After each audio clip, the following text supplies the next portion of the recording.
Hey friends, we're back. We've been playing with this violin. It's the Hopf HOPF violin stamped on the back, but it was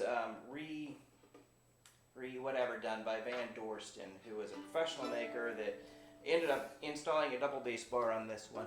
We changed out the tailpiece as a reason for the new demo. It had a 60s style aluminum tailpiece, which one of our fiddle friends in Oklahoma pointed out was causing that really metallic sound. And I love how fiddlers can point out things that I didn't even think of. It's been said that fiddlers can even hear grass grow, and I believe it because my ear is not that trained, but friends can point that out on a video. So here we are. So I'm going to stop talking, turn it over to Catherine. Let's hear how it sounds with the composite tailpiece.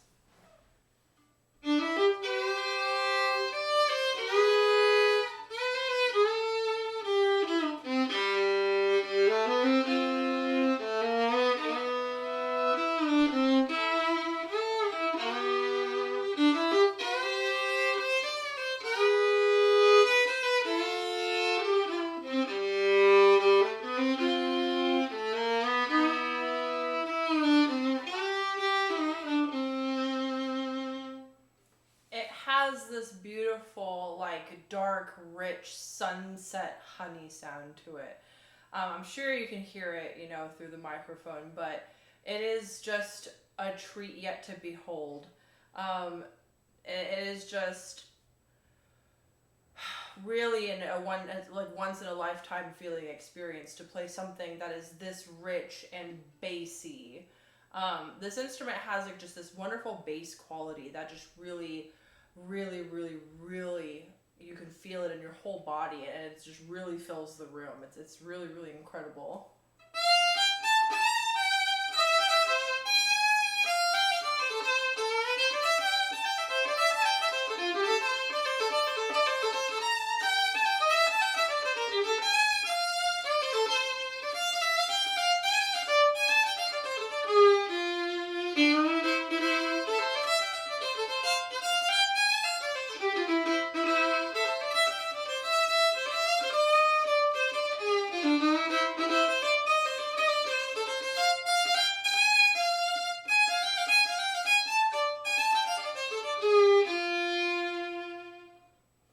Love that upper register too. It just has that twangy, like, country fiddle twang that you really want to hear when you play fiddle music. It just has that very, like, present upper register. I can't quite put a word to the quality, but it's like, when you hear a violin come out of the sound in like in a country band or a bluegrass band, some kind of fiddly type group, it's like you want to hear that flavor. It's not like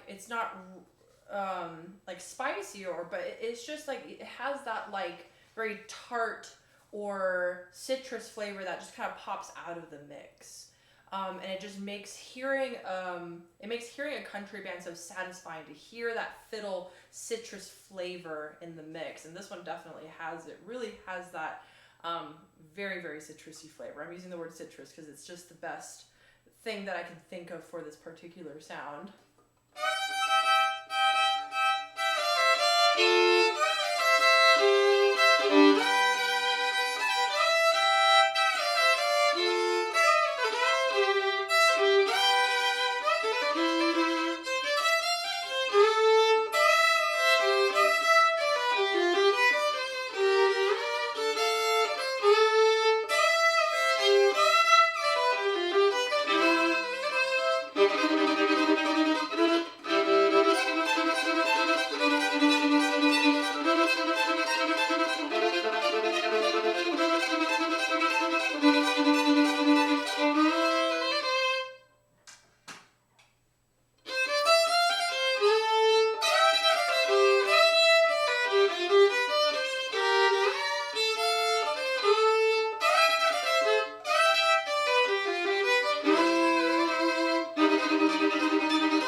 So I got lost in the sauce there for a second.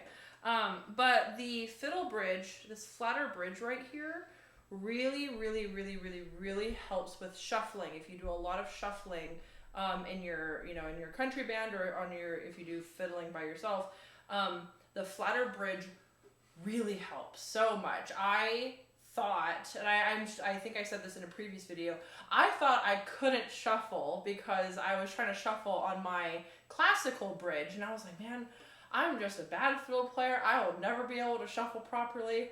And then the second that I played this, I was like, it's the bridge. It's not me. And so having this lower fiddle bridge, you can absolutely play this fiddle in a classical setting as well, and it's easy to play single notes. After like 2 minutes of playing, you get accustomed to it immediately. Like you can totally play single notes, but the fiddle bridge really helps with the shuffling and the double stops. Like it's a complete game changer.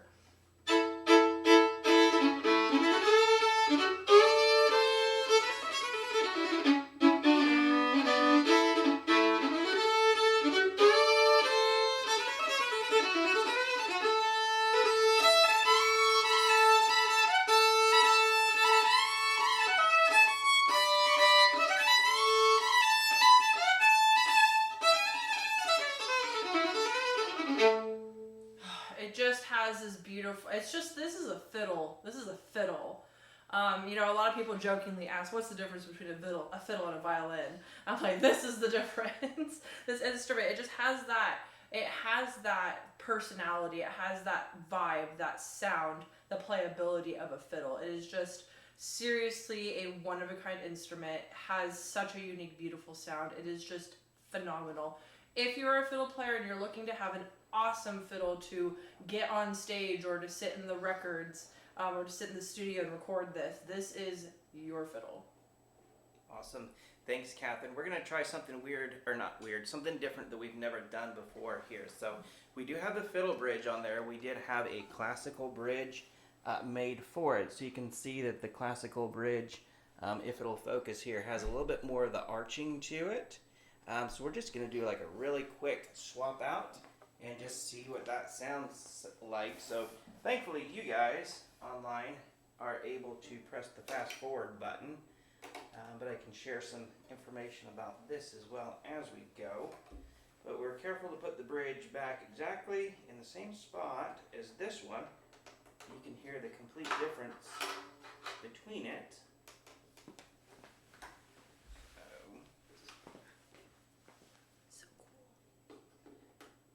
There we go, just a little bit lower, and let me just focus on, there we go, and you can just see the arching difference in the two here.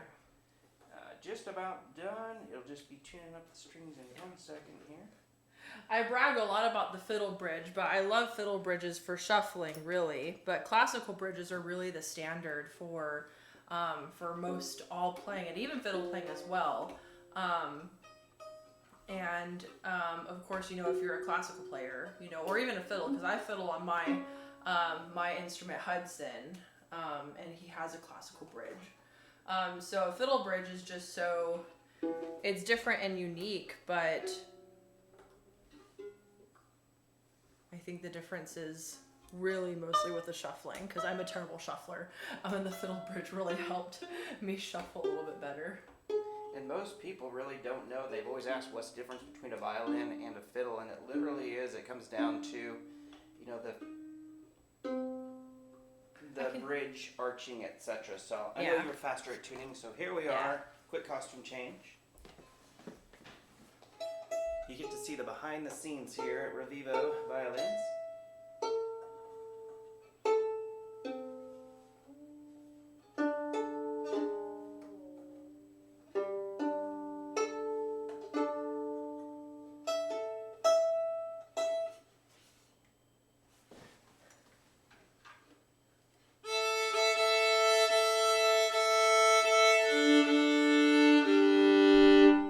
Wow. Oh my gosh.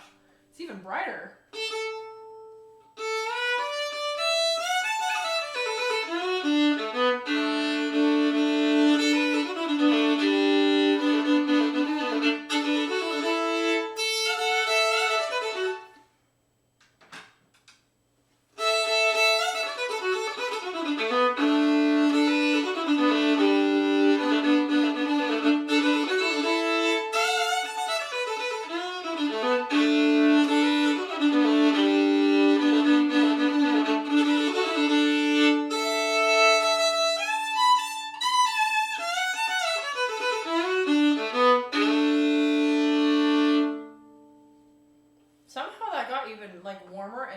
higher and like warmer and bigger. That's the word I'm looking for.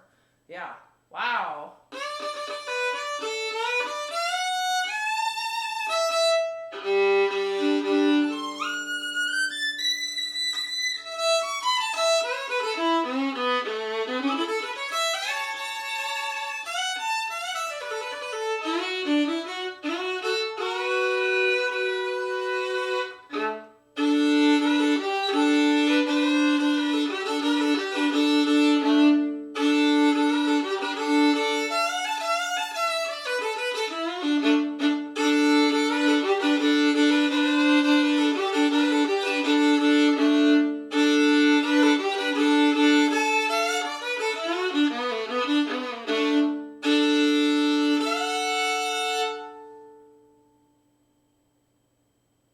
So cool. I mean, like, double stops are now easier because it's like back to a classical bridge. So in a way, double stops are a little bit easier for me, or more, I suppose, more familiar. But it has like a bigger sound now too, which is so cool. It's the sound is even bigger. Height is higher, which will create more tension. Yeah.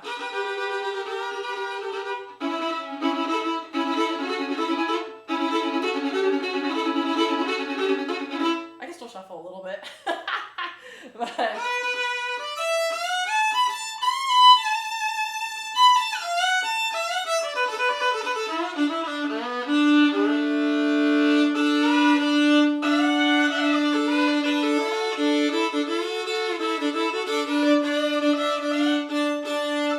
wow, yeah, it's a much bigger sound.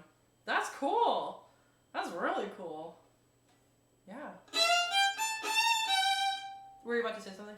Oh, just the drone projection is a lot more on that bass. It's larger with the fiddle bridge, if that makes sense, but it's more powerful with this one. Is I don't know. Yeah, it punches through more.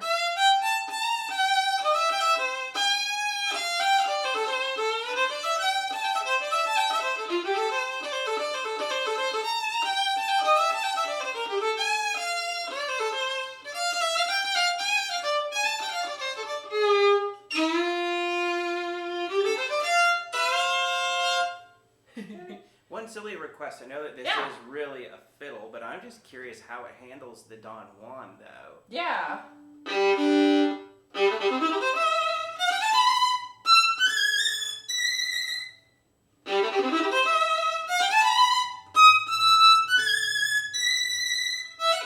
Let me get that one more try. I have to come out of fiddle brain for a second, back into classical brain.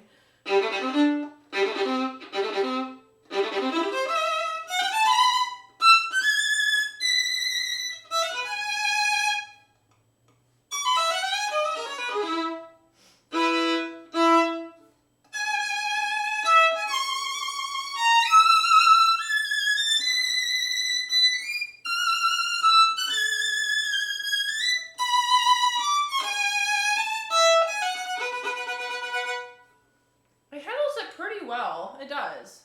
Interesting. Well, and thanks for obliging us online, of course. friends. This is just me nerding out over this very unique bass bar, so I'm just kind of testing out. It's doing a stress test on it, so I'll be quiet and turn it back over to after. Oh no, it's all good. No, it just, it just has, the instrument has a feel, and I can feel when, especially with Don Juan, I can tell it hasn't been played up in this range very much. Like almost there's like with my violin is very seasoned. You know, I've played it in every single range possible because I've just played classical music on it. And so zipping up and down is nothing. But here it's like it's just interesting how like as I was playing higher, it's like I almost felt resistance, like, whoa, I've never been played that high before. Like the instrument was almost, I was getting that feedback from it. But I don't know, that's just what I'm experiencing with the instrument.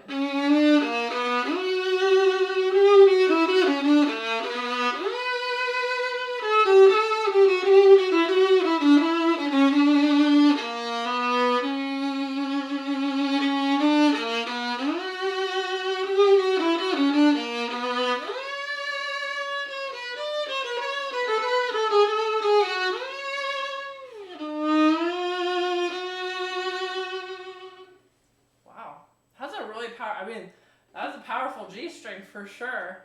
Very, very powerful.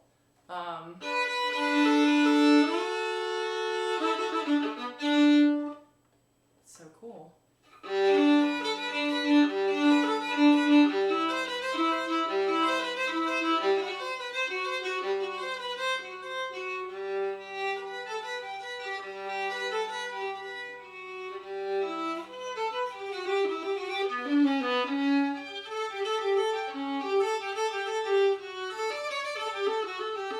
I don't have a C string, but it sounds beautiful with Bach too. Like it really could be played with classical music totally.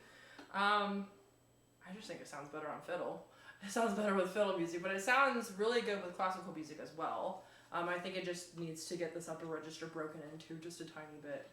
Cool. Well, I think we're almost out of batteries, so this is so fun to have been played with two different bridges, but Yeah. I'll digress. So there you go. It comes with both of them, and Catherine, good job. I love how you can switch bridges and classical and fiddle. Like my brain can't comprehend how you do it. So bravo to you. So and thank you, online friends, for listening. Play on.